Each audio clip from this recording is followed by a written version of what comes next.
Silent कर दीजिए। Machiavelli के आधुनिकता का सबसे बड़ा प्रमाण उसकी ऐतिहासिक पद्धति का प्रयोग है।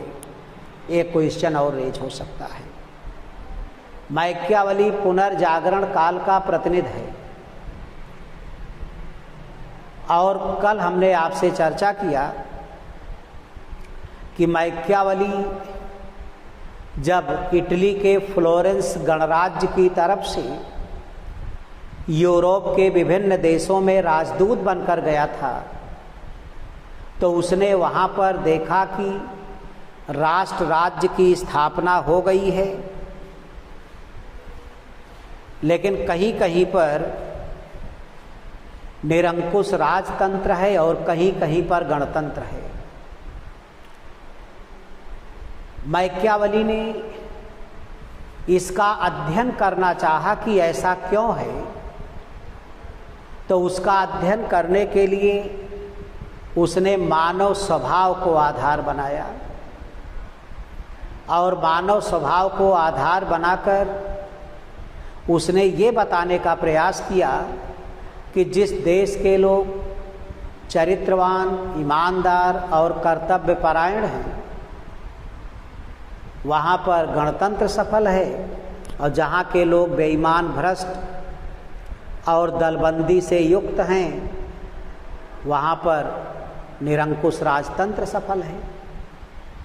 तो मैकियावेली ने ये जो शासन प्रणाली का बंटवारा किया है इसे मनुष्य के चरित्र को ध्यान में रखकर किया है, यानी मानव स्वभाव के आधार पर, वो मानव स्वभाव के आधार पर हर चीज का विश्लेषण कर रहा है।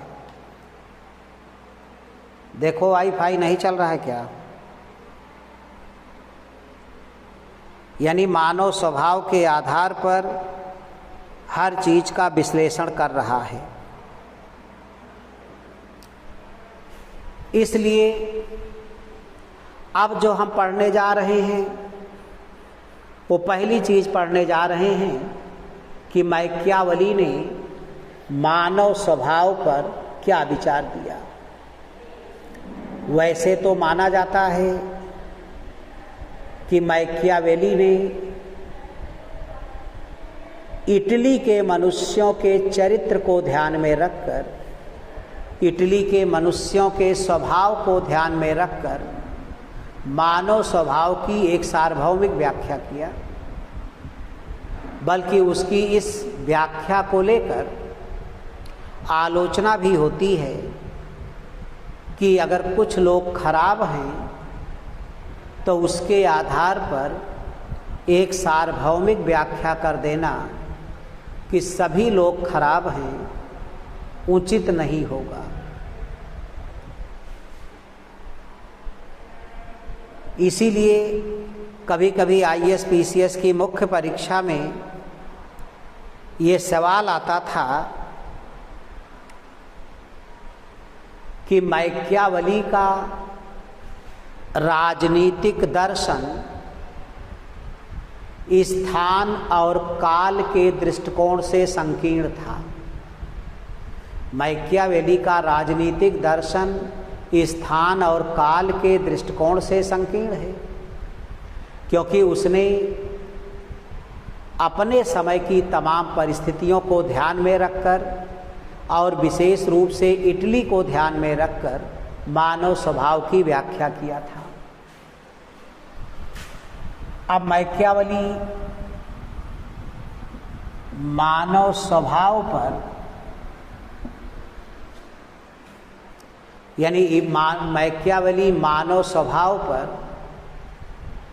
क्या कह रहा है। अब चूंकि इटली के मनुष्यों को ध्यान में रखकर वह मानव स्वभाव का विश्लेषण कर रहा है, यानी इटली के मनुष्यों को ध्यान में रखकर वो मानव स्वभाव का विश्लेषण कर रहा है, इसलिए यह माना जाता है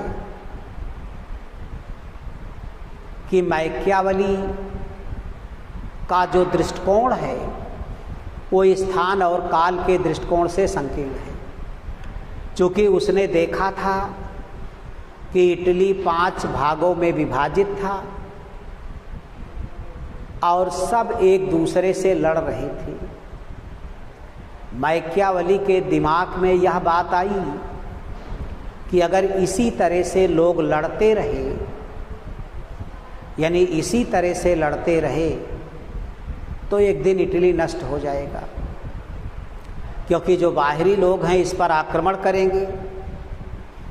जब इटली कमज़ोर होगा तो इस पर आक्रमण करेंगे और उसके परिणाम स्वरूप इटली नष्ट हो जाएगा। मैकियावेली, देखो वाईफाई में कोई प्रॉब्लम नहीं है।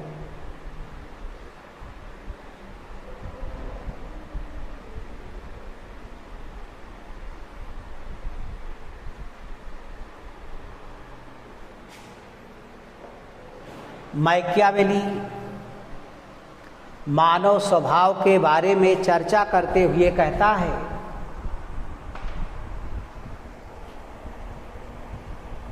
कि मानव स्वभाव से अच्छे नहीं हैं।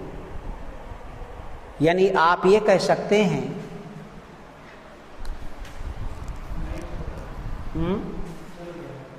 चल रहा है, इसमें गोल गोल घूम रहा था, इसलिए हमने वाईफाई।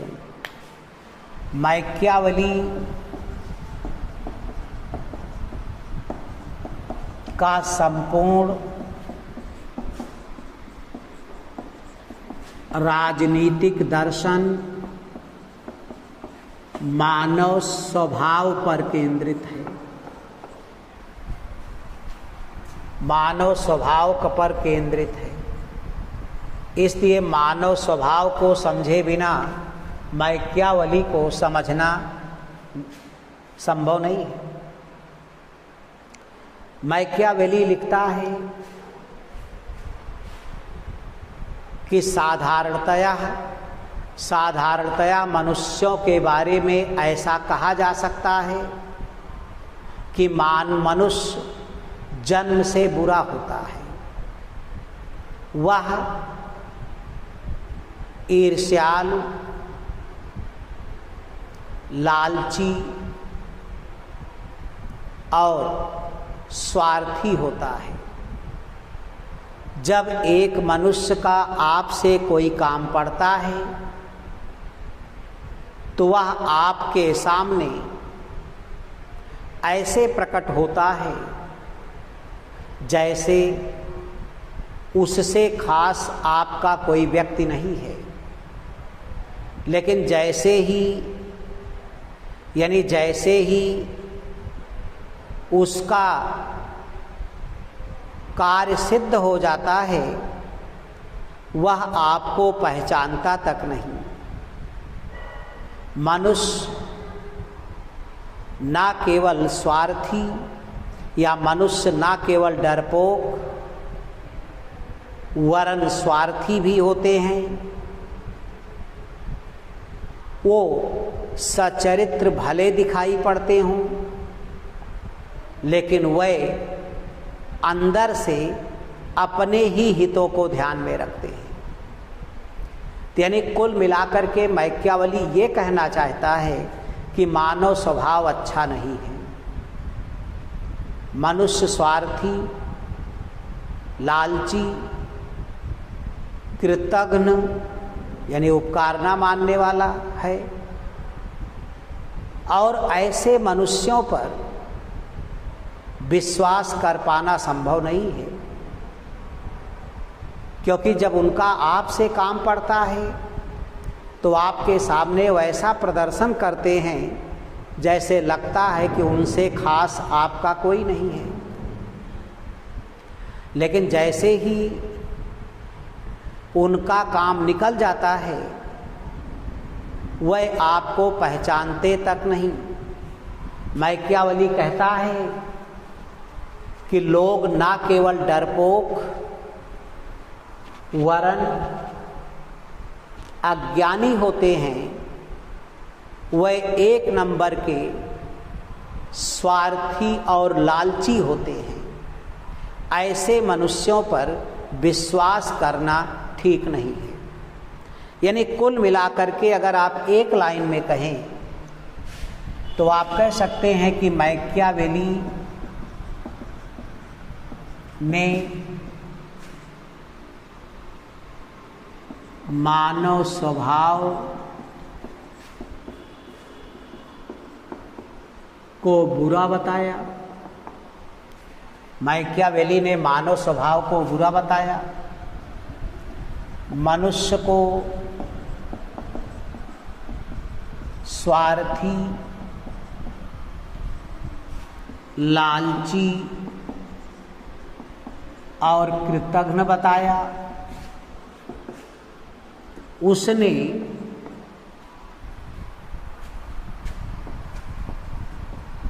मनुष्यों को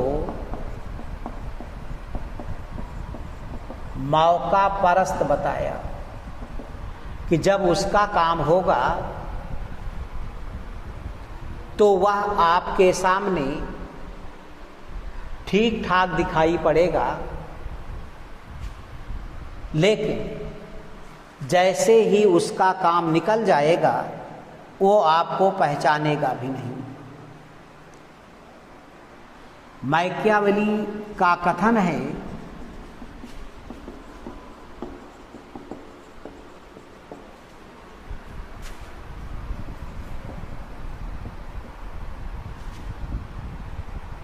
मनुष्य ना केवल डरपोक और अज्ञानी होते हैं, बल्कि वह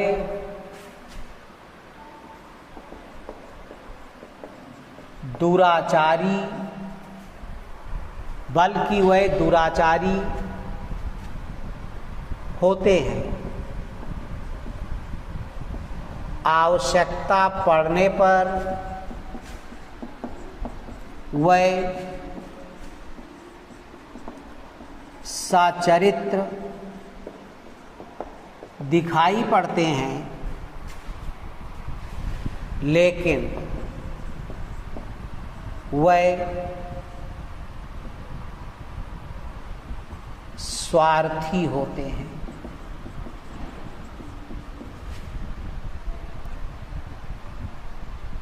मनुष्य ना केवल डरपोक और अज्ञानी होते हैं बल्कि दुराचारी भी होते हैं। आवश्यकता पड़ने पर वे सचरित्र दिखाई पड़ते हैं, लेकिन वे स्वार्थी होते हैं। और ऐसे मनुष्यों पर विश्वास करना ठीक नहीं है। तो एक प्रकार से मैकियावेली का सारा दर्शन, राजनीतिक दर्शन, उसके यानी मानव स्वभाव पर केंद्रित है। और मानव स्वभाव का वर्णन स्थान और काल के दृष्टिकोण से संकीर्ण है। उसने इटली के मनुष्यों को ध्यान में रखकर यह विवरण प्रस्तुत करने का प्रयास किया है। तो मानव स्वभाव हो गया। अब मानव स्वभाव में आप एक ही चीज़ दिमाग में रखिए कि मैकियावेली ने मानव स्वभाव को बुरा बताया, वो भी इटली के मनुष्यों को ध्यान में रखकर बताया।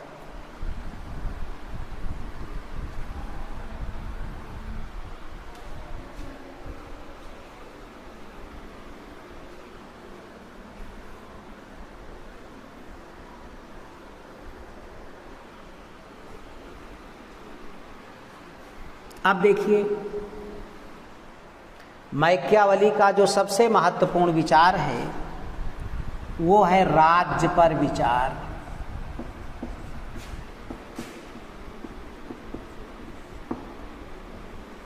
चूंकि मैकियावेली चाहता है कि राष्ट्र राज्य की स्थापना हो, और राष्ट्र राज्य की स्थापना का मतलब है, राष्ट्र राज्य की स्थापना का मतलब है कि जो राज्य छोटे छोटे हिस्सों में बटे हुए हैं वह सब एकजुट हो जाएं और एक राजा सत्ता में आ जाए।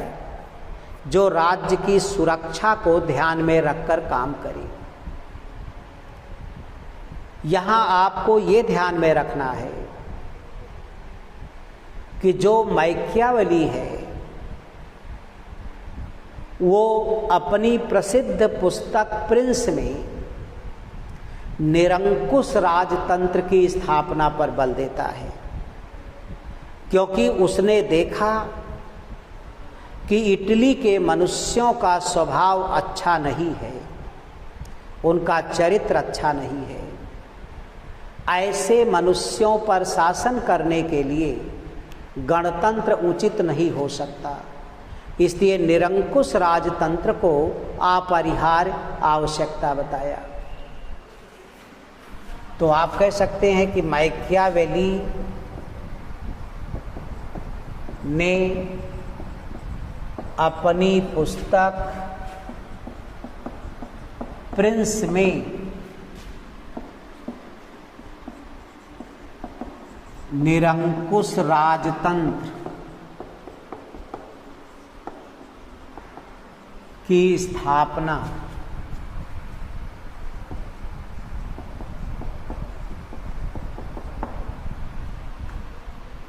मैकियावेली ने अपनी पुस्तक प्रिंस में निरंकुश राजतंत्र की स्थापना पर बल दिया,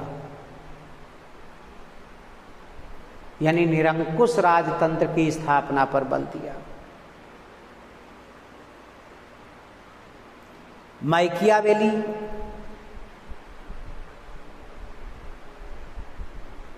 एक व्यावहारिक राजनीति वैज्ञानिक है।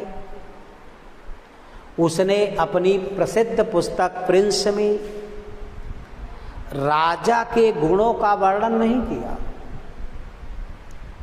बल्कि राज्य की सुरक्षा के लिए राजा को क्या क्या करना चाहिए उस पर बल दिया, क्योंकि मैकियावेली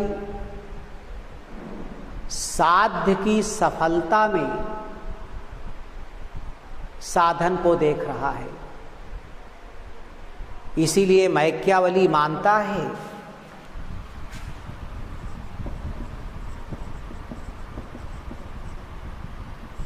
कहता है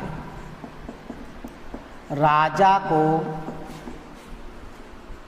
राज्य की सुरक्षा पर बल देना चाहिए या ध्यान देना चाहिए,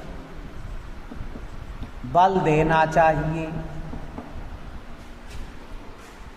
साधन तो स्वयं आदरणीय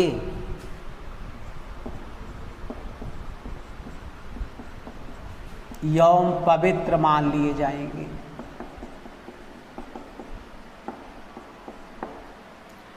राजा को राज्य की सुरक्षा पर बल देना चाहिए, साधन तो स्वयं आदरणीय एवं पवित्र मान लिए जाएंगे।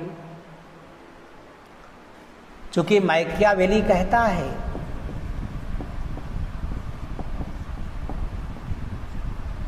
साध्य की सफलता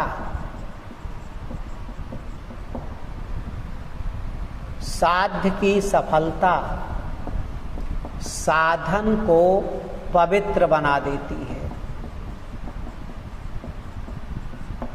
साध्य की सफलता साधन को पवित्र बना देती है। मैकियावेली ने राजा की शक्ति पर बहुत बल दिया, इसलिए मैकियावेली कहता है कि राज्य का आधार शक्ति है, बल्कि वो इस बात पर बल देता है कि शक्ति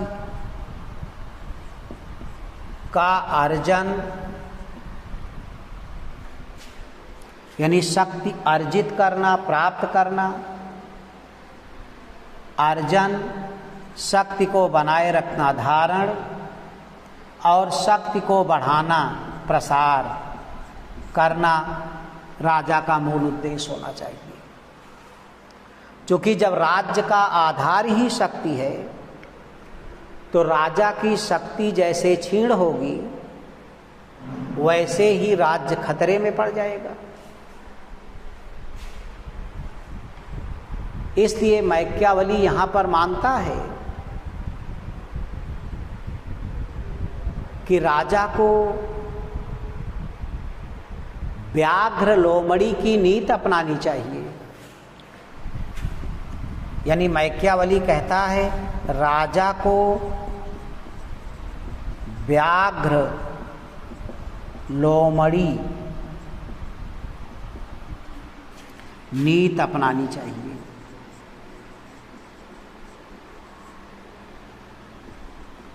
इसका मतलब ये है कि राजा को शेर की तरह बहादुर और लोमड़ी की तरह चालाक होना चाहिए, क्योंकि राजा के दिमाग में एक ही बात होनी चाहिए, राज्य की सुरक्षा। राज्य की सुरक्षा ही उसका मूल विषय है। मैकियावली फिर आगे लिखता है, मैकियावली फिर आगे लिखता है, राजा का काम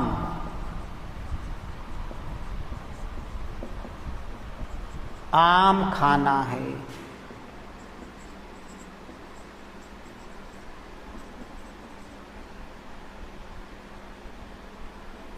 गुठलियां गिनना नहीं।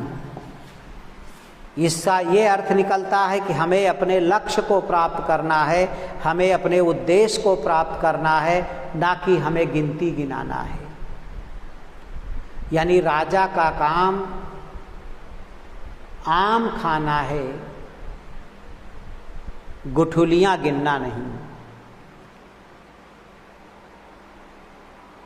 मैकियावेली ये मानता है कि चूंकि जनता का स्वभाव मनुष्य का स्वभाव अच्छा नहीं है, इसलिए राजा को मनुष्यों पर विश्वास नहीं करना चाहिए। लेकिन वो कहता है कि राजा प्रेम की अपेक्षा भय अधिक दिखाए। चूंकि राजा को प्रेम की अपेक्षा भय अधिक प्रभावित करता है, यानी जनता को प्रेम की अपेक्षा भय अधिक दिखाए, क्योंकि भय लोगों को जल्दी बस में लाता है। लेकिन मैकियावली साथ साथ ये भी कहता है, लगातार भय दिखाने से धीरे धीरे भय निकल जाता है, इसलिए बीच बीच में प्रेम कर लेना चाहिए। मैकियावेली यहां तक कहता है कि राजा का चरित्र दोहरा होना चाहिए। राजा अंदर से कुछ हो, बाहर से कुछ हो, क्योंकि जनता दुष्ट है। ऐसी जनता को बस में करने के लिए साधारण शासक नहीं सफल हो सकता, दोहरे चरित्र वाले शासक की जरूरत है, जो अंदर से कुछ हो, बाहर से कुछ हो। और राजा इस प्रकार का आचरण करे कि बाहर से लगे कि वह आपके लिए जान देने को तैयार है शासक, लेकिन अंदर से वो अपने ही राज्य के हितों को ध्यान में रखे, क्योंकि जनता इमोशनल होती है। मैकियावेली यहां तक कहते हैं कि अगर जनता किसी भी कारण से बस में नहीं आ रही है, भाग रही है, बात नहीं मान रही है, यदि जनता किसी भी कारण से बस में नहीं आ रही है, तो यहाँ राजा को धर्म का सहारा लेना चाहिए अब यहीं पर भी मैकियावेली का चरित्र दोहरा हो गया है, क्योंकि मैकियावेली धर्मनिरपेक्ष राजनीति विज्ञान का जनक है, लेकिन यहाँ पर जनता को अपने बस में करने के लिए, जनता पर काबू करने के लिए वो धर्म का सहारा ले रहा है। क्यों? क्योंकि मैकियावेली कहता है कि धर्म का सहारा क्यों जरूरी है। यानी राजा को अंत में जनता को बस में करने के लिए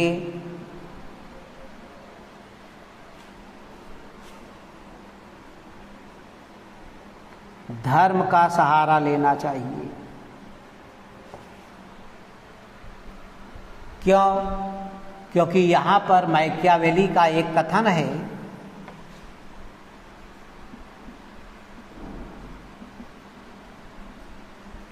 धर्मवीर पुरुष